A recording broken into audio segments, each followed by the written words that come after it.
Assalamualaikum warahmatullahi wabarakatuh. Waalaikumsalam warahmatullahi Waalaikumsalam warahmatullahi Waalaikumsalam warahmatullahi wabarakatuh. Kami dari kelompok 8 yang beranggotakan dengan saya sendiri, Fitri Ermawati, dan rekan saya, Putri Humairah Farikoh, serta Freddy Gunawan. Kami di sini akan mempresentasikan tugas bahasa Indonesia, yaitu pembuatan makalah yang berjudul Karya Tulis Ilmiah.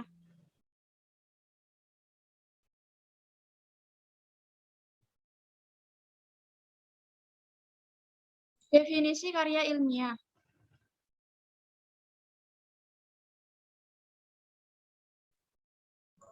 Definisi karya ilmiah. Ada berbagai pendapat mengenai pengertian karya tulis ilmiah. Ada yang menyatakan karya ilmiah adalah karya tulis yang didasarkan atas karya penelitian yang saksama. Sementara itu, Sastrohutomo menyatakan karya ilmiah atau karangan ilmiah adalah suatu karangan yang ditulis berdasarkan kenyataan ilmiah yang didapat dari penyelidikan-penyelidikan seperti penyelidikan pustaka, laboratorium, atau penyelidikan lapangan. Menurut Wardani menyatakan karya ilmiah adalah karangan yang disusun secara sistematis dan bersifat ilmiah. Sistematis berarti karangan atau karya tulis disusun menurut aturan tertentu, sehingga kaitan antara bagian-bagiannya sangat jelas dan padu. Bersifat ilmiah berarti karya tulis yang bersangkutan menyajikan satu deskripsi, gagasan, argumentasi, atau pemecahan masalah yang didasarkan pada berbagai bukti empirik atau kajian teoritis, sehingga pembacanya dapat merunut atau mencari kebenaran bukti empirik atau teori yang mendukung gagasan yang bersangkutan. Menurut Suwandi, mengungkapkan karya tulis ilmiah adalah karya tulis yang mengikuti kaidah dan jalan pikiran yang berlaku dalam ilmu pengetahuan, serta memberikan sumbangan kepada khasanah ilmu pengetahuan di bidang masing-masing. Adapun menurut Sujana, mengungkapkan karya ilmiah adalah hasil atau produk manusia, biasanya dalam bentuk tulisan, sekalipun tidak hanya itu, atas pengetahuan, sikap, dan cara berpikir ilmiah. Berdasarkan batasan-batasan pengertian karya tulis tersebut, dapat disimpulkan yang dimaksud dengan karya ilmiah adalah karya tulis yang disusun menurut kaidah-kaidah ilmiah sesuai dengan disiplin ilmu penulis yang bersangkutan. Kaidah-kaidah ilmiah yang bersifat teoritis maupun empiris, mencangkup logika bernalar, teknik pencarian, pengolahan, penyajian data, metode, dan bahasa yang digunakan dalam penulisan.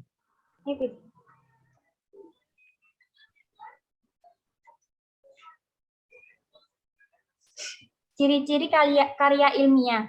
Ada beberapa ciri sebagai penanda bahwa suatu karya dapat dikategorikan sebagai karya tulis ilmiah. Penanda yang dimaksud tersebut sebagai berikut. 1. Berdasarkan isi yang diungkapkan, karya ilmiah menyajikan pengetahuan berupa gagasan, deskripsi tentang sesuatu atau pemecahan satu masalah. 2.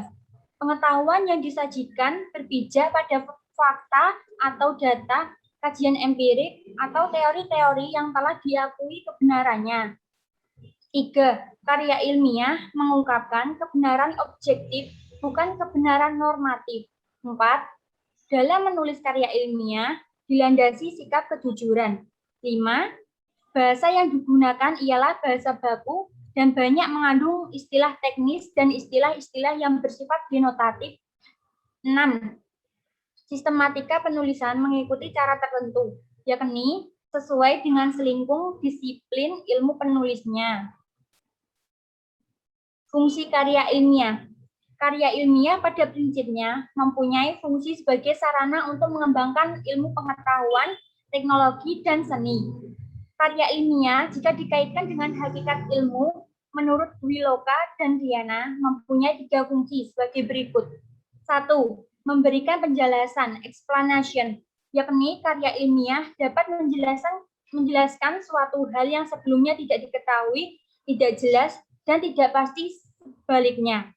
Kedua, memberikan ramalan, prediction, yakni karya ilmiah dapat membantu mengantisipasi kemungkinan yang akan terjadi pada masa mendatang.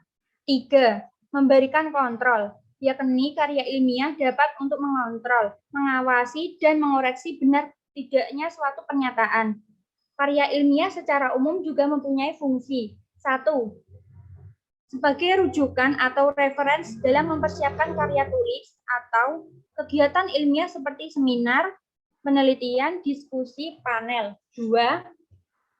Edukatif, yaitu sebagai sarana pendidikan yang dapat meningkatkan wawasan seseorang dalam berbagai bidang ilmu.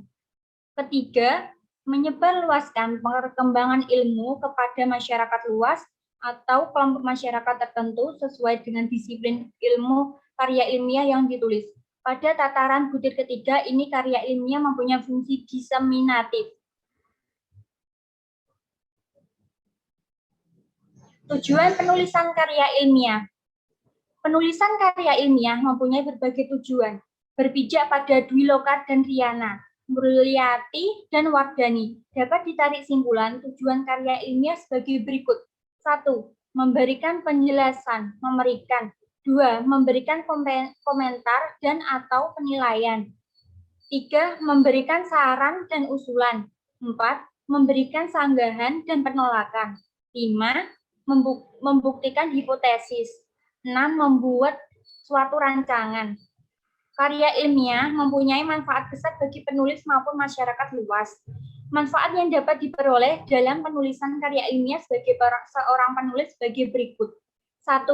Mengembangkan keterampilan membaca yang efektif, karena seorang penulis harus membaca berbagai rujukan sebelum menulis. 2. Penulis berkesempatan berlatih mengintegrasikan hasil bacaan dengan gagasan sendiri, kemudian mengembangkannya menjadi pemikiran yang matang. 3. Mengakrabkan penulis dengan kegiatan perpustakaan, seperti menggunakan katalog dalam mencari buku yang diperlukan. 4. Meningkatkan keterampilan dalam mengorganisasikan dan menyajikan fakta dan data secara jelas serta sistematis. 5. Dengan menulis karya ilmiah, seorang penulis dapat merasakan kepuasan intelektual, yaitu suatu kepuasan yang berkaitan dengan kemampuan untuk menyajikan satu khasanah pengetahuan. 6. Dengan menulis karya ilmiah, penulis ikut menyumbangkan nilai-nilai cakrawala ilmu pengetahuan masyarakat. Mengenai manfaat karya ilmiah sebagai masyarakat luas, yakni karya ilmiah dapat dimanfaatkan sebagai rujukan atau referensi sumber untuk perluasan wawasan serta mengikuti perkembangan ilmu pengetahuan.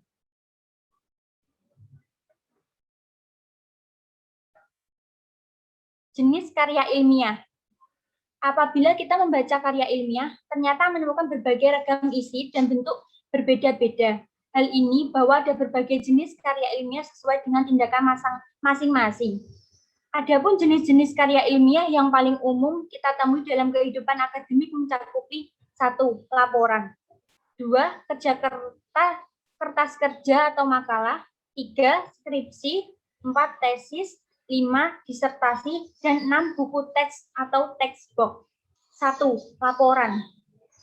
Laporan adalah tulisan yang dimaksud untuk melaporkan hasil kegiatan ilmiah berupa penelitian atau percobaan baik yang di laboratorium, di lapangan maupun penelitian kepustakaan.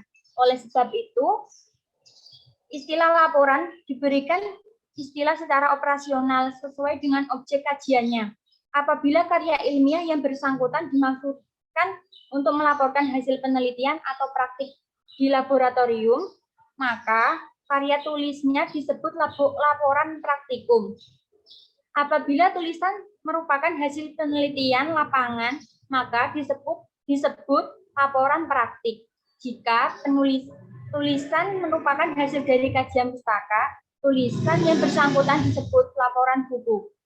Bentuk-bentuk tulisan ilmiah sebagai cangkupan isinya masih dalam lingkup terbatas yang memerlukan pengajian teori dan kajian pustaka yang lengkap dan luas. karya ilmiah ini tidak berorientasi untuk menghasilkan temuan-temuan baru, akan tetapi bertujuan untuk menerapkan atau mempraktikkan teori-teori yang sudah ada. Hal ini dikarenakan terbatasnya ruang lingkup penelitian. Oleh sebab itu, tulisan ilmiah jenis ini dibedakan dari tulisan ilmiah hasil penelitian yang dapat menghasilkan simpulan-simpulan baru. Karya ilmiah jenis ini layak ditempuh oleh para cendekiawan sebagai persyaratan untuk memperoleh gelar akademik tertentu. Kertas kerja atau makalah. Kertas kerja atau paper dapat diklasifikasikan dalam dua jenis, yaitu term paper dan working paper. Kedua jenis kertas kerja tersebut sering disebut dengan satu istilah, yaitu makalah. Makalah pada umumnya disajikan secara deskriptif atau secara ekspositoris. Akan tetapi ada juga yang disajikan secara argumentatif. Adapun panjang tulisan antara 5 sampai 20 halaman. Term paper adalah tulisan ilmiah yang berkaitan dengan pembahasan suatu persoalan tertentu dari bidang disiplin ilmu tertentu. Oleh sebab itu, satu-satu sumber pokok tulisan jenis ini ialah perpustakaan. Tulisan ilmiah ini biasanya dikerjakan oleh mahasiswa untuk memenuhi tuntutan tugas terstruktur dari dosen, dengan tujuan untuk memperdalam bidang ilmu atau disiplin ilmu tertentu. Dengan tulisan ini dimaksudkan agar mahasiswa belajar memahami prinsip-prinsip ilmiah dengan jalan membaca sendiri dan mengungkapkannya kembali dengan bahasa sendiri. Term paper dapat berupa ikhtisar atau sari maupun penyimpulan dari sebuah bacaan ataupun beberapa buah bacaan dengan topik dan disiplin ilmu yang sejenis, serta hasil kajian terhadapnya secara mendalam. Term paper disebut juga sebagai naskah berkala. Working paper atau kertas kerja berisi prasaran, pendapat, gagasan-gagasan yang membahas suatu pokok permasalahan atau persoalan untuk disajikan dalam sebuah seminar, lokakarya, simposium, dan lainnya. Working paper dalam membahas pokok permasalahan lebih mendalam dan luas daripada term paper. Dalam menulis working paper, penulis tidak sekedar mencarikan suatu teori tertentu dari pustaka yang dibacanya, tetapi mengemukakan pendapat atau gagasan hasil pemahaman maupun penafsiran terhadap buku atau bacaan yang dibaca.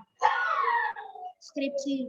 Skripsi merupakan karya tulis atau tulisan ilmiah sebagai hasil kerja ilmiah yang berupa penelitian, perpustakaan, maupun lapangan. Skripsi biasanya dijadikan persyaratan akademis untuk mencapai gelar sarjana strata 1 atau S1, yang penulisannya memerlukan pembimbingan dari dosen yang memiliki kualifikasi sesuai dengan disiplin ilmunya atau bidangnya. Karya ilmiah ini harus dipertanggungjawabkan oleh penulisnya di hadapan Dewan Penguji.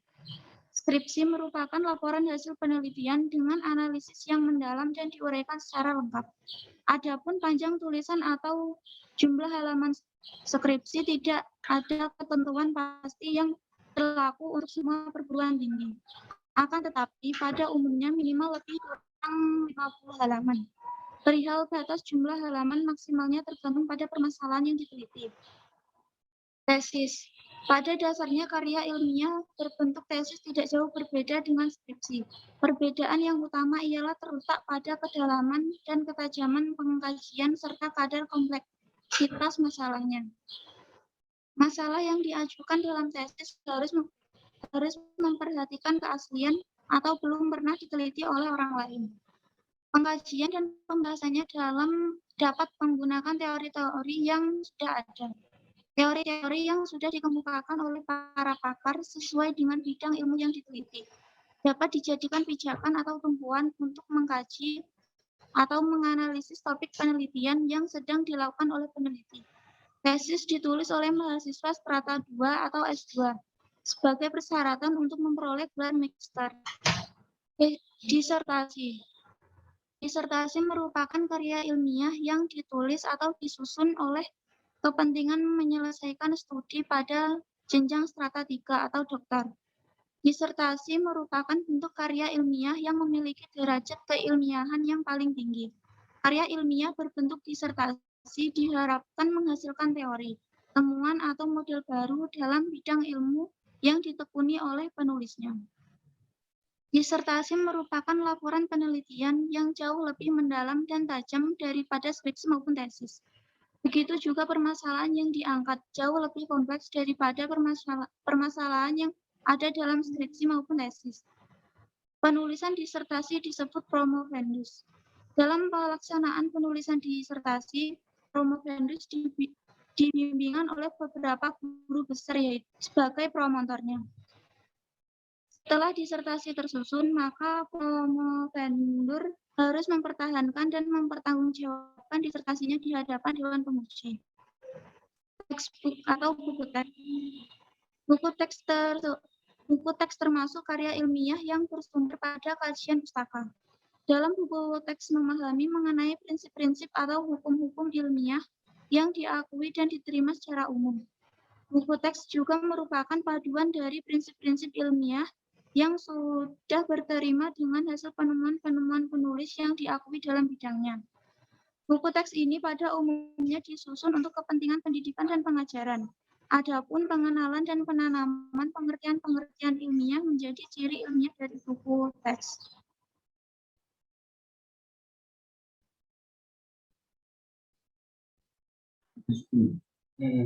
Selanjutnya akan disampaikan oleh Fedi Gunawan. Lanjutan.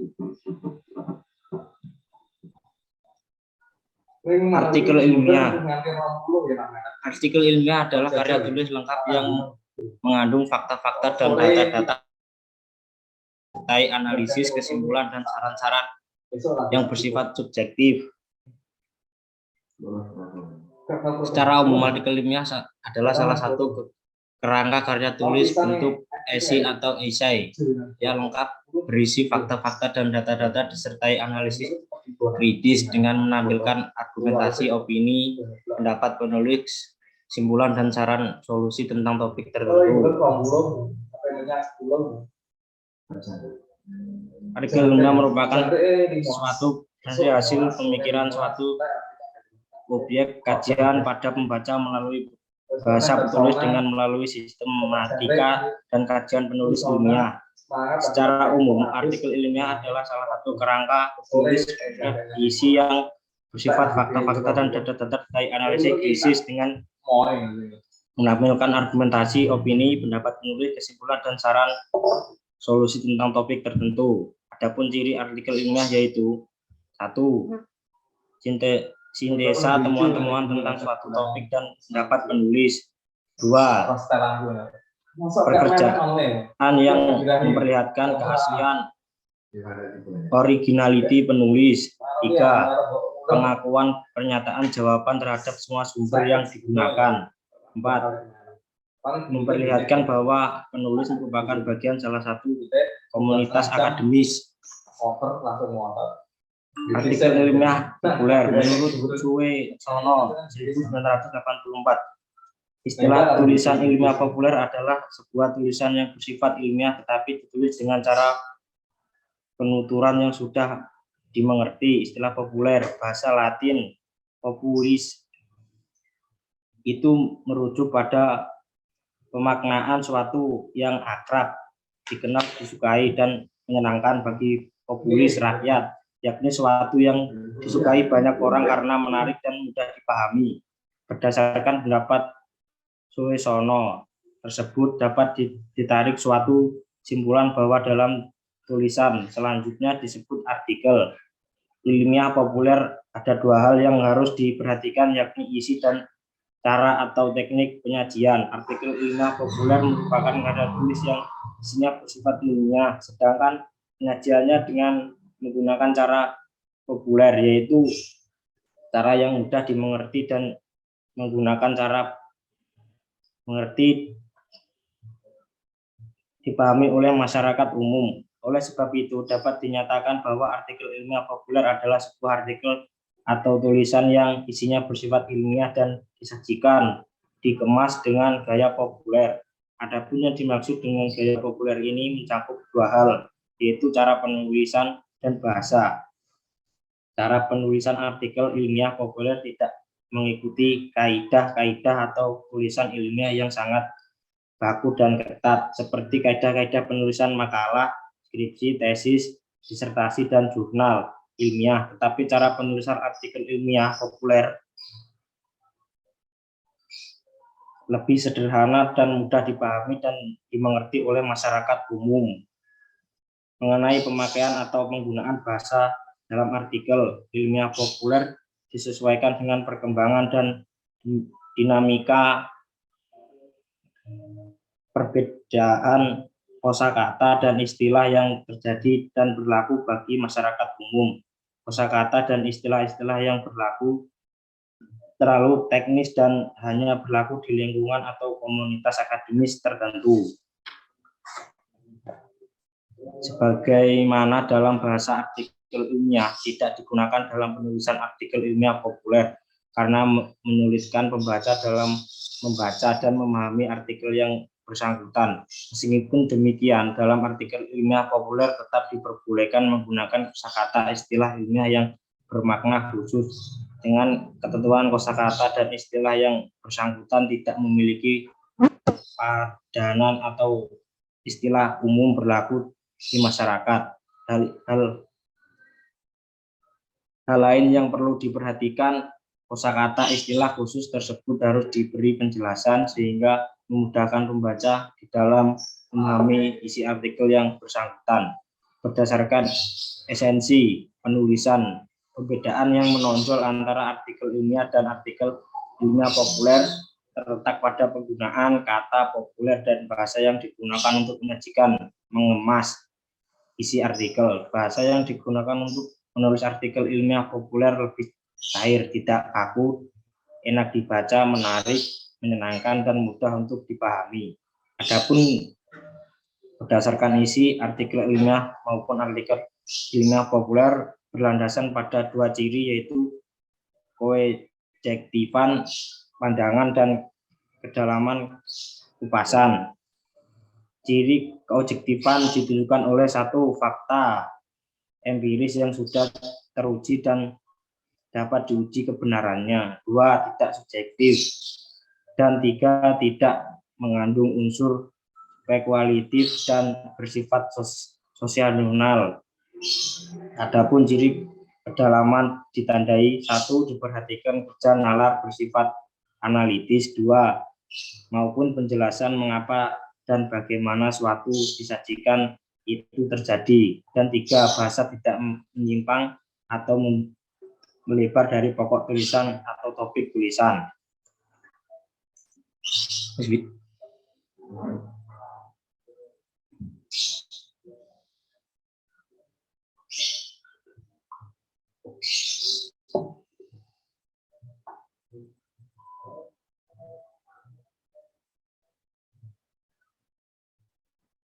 Sekian presentasi dari kelompok kami.